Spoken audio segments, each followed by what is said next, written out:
आपने देखी, लेकिन नेपाल में जो स्थिति बनी हुई है उसका असर अब बिहार पर भी देखने को मिल रहा है, क्योंकि नेपाल से जो पानी आता है वो अब आपको बता दें कि बिहार में भी घुस चुका है और जो नदियां हैं वो उफान पर नजर आ रही है। हालात यहां पर भी लगातार बिगड़ती हुई नजर आ रही है। तो नेपाल में हाहाकार और कोसी का कहर भी लगातार बिहार में देखने को मिल रहा है। कोसी नदी ने अपना रौद्र रूप धारण कर लिया है और यही वजह है कि 13 जिले बिहार के ऐसे हैं जो बाढ़ और बारिश के बाद काफी प्रभावित नजर आ रहे हैं। ये तस्वीर आपको दिखा रहे बिहार की तस्वीर है, जहां कोसी नदी का जो पानी है वो कई जिलों में पहुंच चुका है और जो लोग घरों में रह रहे हैं अब वो सुरक्षित ठिकानों पर पहुंचने की कोशिश कर रहे हैं। देखिए घर जो है वो पूरी तरीके से डूबे हुए नजर आ रहे हैं, छत तक पानी पहुंच चुका है और यही वजह है कि लोग इस वक्त वहां पर काफी त्राहिमाम कर रहे हैं। लोगों का गुस्सा भी देखने को मिल रहा है, क्योंकि उनका कहना है कि ये कोई पहली बार नहीं है, हर साल इसी तरीके से हमें जो है बाढ़ का खामियाजा भुगतना पड़ता है, पानी हमारे घरों तक पहुंच जाता है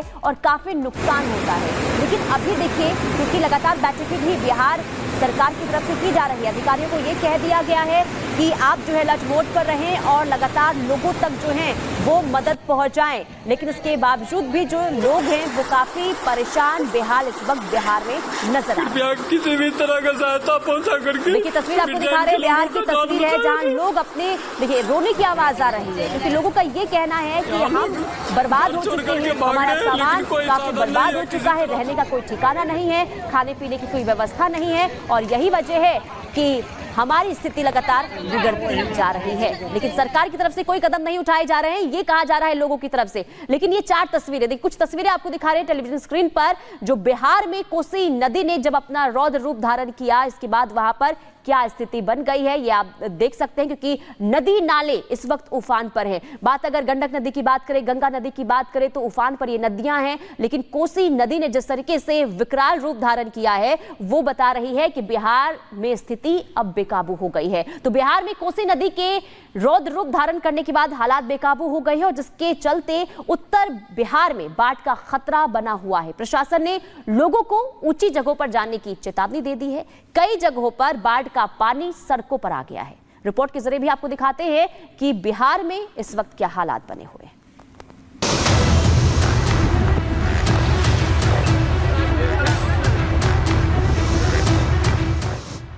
नेपाल टू बिहार जल प्रहार।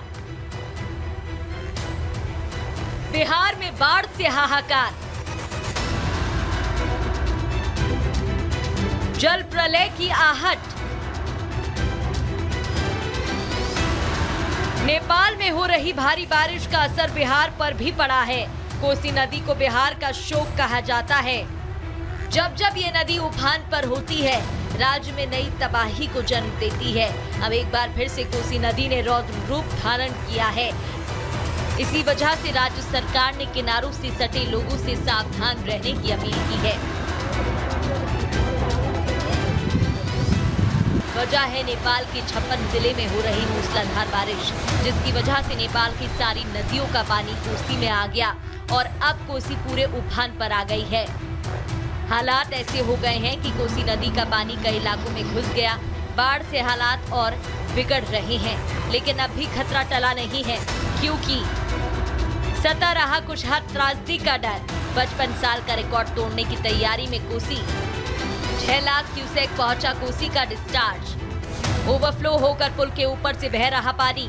कोसी बराज पर परिचालन हुआ बंद। सुपौल सहित 8 जिलों में जल प्रलय का खतरा। हम लोग जा रहे हैं जहाँ की उच्चाप मिलेगा, सो रोड पर जा रहे हैं। घर में तो पानी घुस गया है। हमें बाढ़ आया, हम लोग घर करके भाग रहे हैं। कहाँ जा रहे हैं आप लोग? जहाँ जहाँ उच्चा जगह मिलेगा वहीं जाएंगे।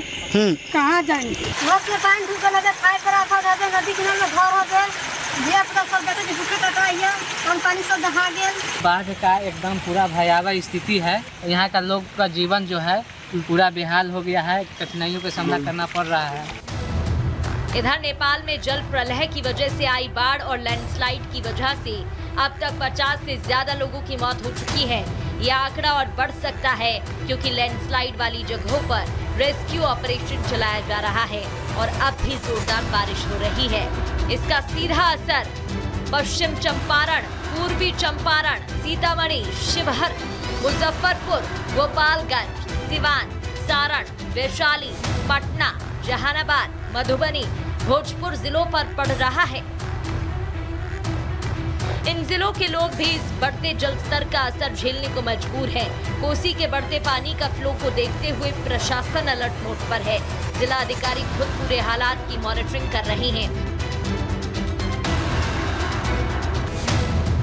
गंडक और कोसी नदियां खतरे के निशान से ऊपर बह रही हैं, जिससे उत्तर बिहार के कई जिलों में बाढ़ आ गई है। पिछले 24 घंटों में दोनों नदियों से पानी का डिस्चार्ज 5 गुना तक बढ़ गया है।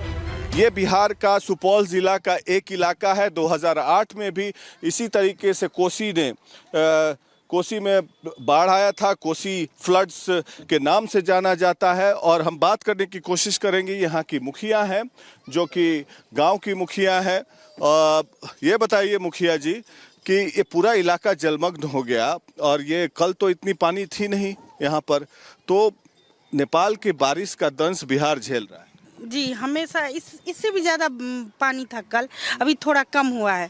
हम सबसे ज़्यादा अपने अंचलाधिकारी से काफ़ी ज़्यादा क्रोधित हैं, क्योंकि यहाँ पे कैंप नहीं चला। मेरे जनता मालिक अभी तक भूखे हैं और बोल रहे यहाँ से 1.5 किलोमीटर 2 किलोमीटर पचगछिया में जो कैंप बना वहाँ जा करके खाने के लिए। ये मनमानी क्यों कर रहे पदाधिकारी? सरकार का वोट दै छियै कथी ला वोट दै छियै? जे हम गरीब लोग छियै, हमरा छाइन के ऊपर आप बताइए खाय ले देते आ कुछ नहीं सरकार क्या रहल छै। सब रात में पानी घुस गया, सब सामान भी भास गया, खाय ले नहीं लेते रहल, सब गिर गया पूरी। यही कारण है कि प्रशासन नदी किनारे रहने वाले लोगों को जल्द से जल्द गांव खाली करने के निर्देश दे रहा है। संभावना है जिससे बाढ़ की स्थिति उत्पन्न हो सकती है। तबाही की आशंका को देखते हुए प्रशासन भी पूरी मुस्तैदी से जुटा है। पुलिस प्रशासन के साथ साथ संबंधित विभाग के इंजीनियर भी हालात पर नजर बनाए हुए हैं। मेरे समय है लोगों के लिए क्या मैसेज देंगे? नहीं, तटबंध हमारा सुरक्षित है, कोई डरने की बात नहीं है। 6 लाख डिस्चार्ज होने के बाद भी हमारा स्पर्श सुरक्षित है। दबाव तो कम डिस्चार्ज भी रहता है, तो 6 लाख का डिस्चार्ज है। लेकिन जहाँ तक हमारा अनुमान है, हम इंजीनियर से बात किए हैं, तो सर से भी बात किए हैं और बाकी नीचे के लेवल इंजीनियर से बात किए हैं। तटबंध सुरक्षित है, लेकिन हम लोग सतर्क।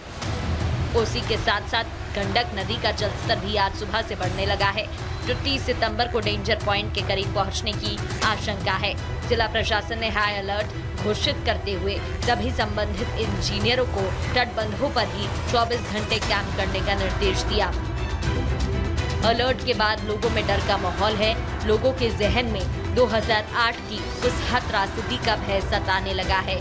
लोग भगवान से प्रार्थना कर रहे हैं कि नेपाल में बारिश रुके, ताकि उनका संकट कुछ कम हो पाए। बाढ़ से निपटने के लिए जरूरी दिशा निर्देश दिए गए हैं। जिला अधिकारियों को बाढ़ प्रभावित जिलों में आवश्यकता अनुसार राहत शिविर, सामुदायिक रसोई और चिकित्सा शिविर की सुविधा उपलब्ध कराने के निर्देश दिए हैं। बाढ़ से निपटने के लिए SDRF और NDRF की 16 टीमें लगी हैं। ऐसे में आज की रात बेहद अहम मानी जा रही है। अगर नेपाल और पहाड़ों में बारिश नहीं रुकी तो बिहार के कई इलाके पानी में डूब जाएंगे। Bureau report, Republic Bharat.